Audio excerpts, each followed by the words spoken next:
So calligraphy is really a big part of our, schooling, family life, artistic life, architecture. But it could be, alluding to either a passage from the Quran or a piece of poetry.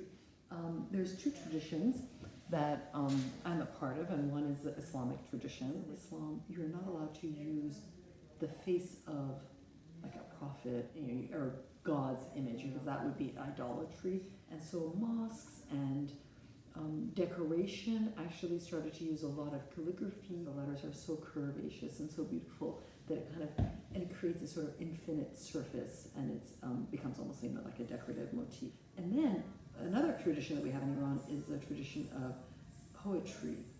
In all the poetry, that Arabic calligraphy was kind of modified slightly to a more Persian form, but was used to write these really epic poems or just beautiful poetry of Rumi, Hafez, Sadi, all these great poets, Ferdowsi, and they were written by hand with this kind of bamboo reed, which to this day is used in Iran. Similar to the medieval era where you had illuminated manuscripts, we have these beautiful manuscripts, books of poetry illustrated. The calligraphy, the grand masters of calligraphy really have survived in Iran to this day. Since the 1970s, there's been a move towards, in modern art in Iran, again, the abstract vein of modern art in Iran.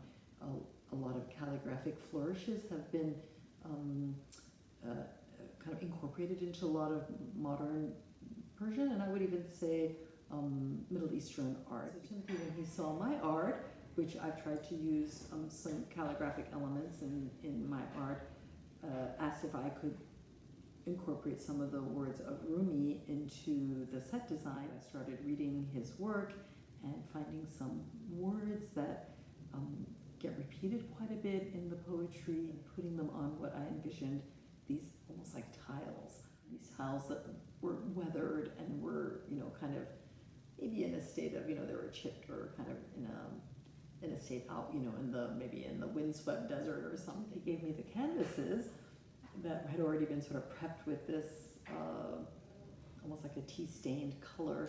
It really inspired me, and I said, okay, I'll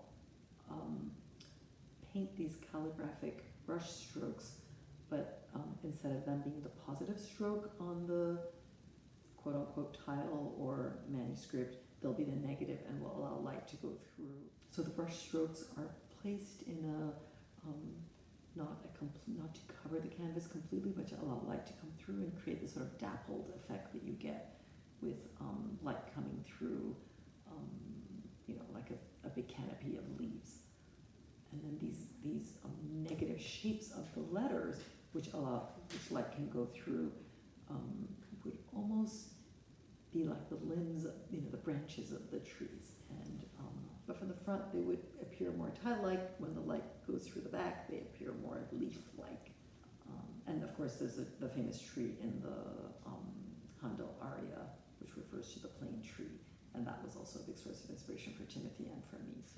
So I went through a well-worn book here that I have, that I've been reading some of his poetry, and I did find that some words that really are just beautiful words, like, oh, you who love, or the soul, or the heart, the world,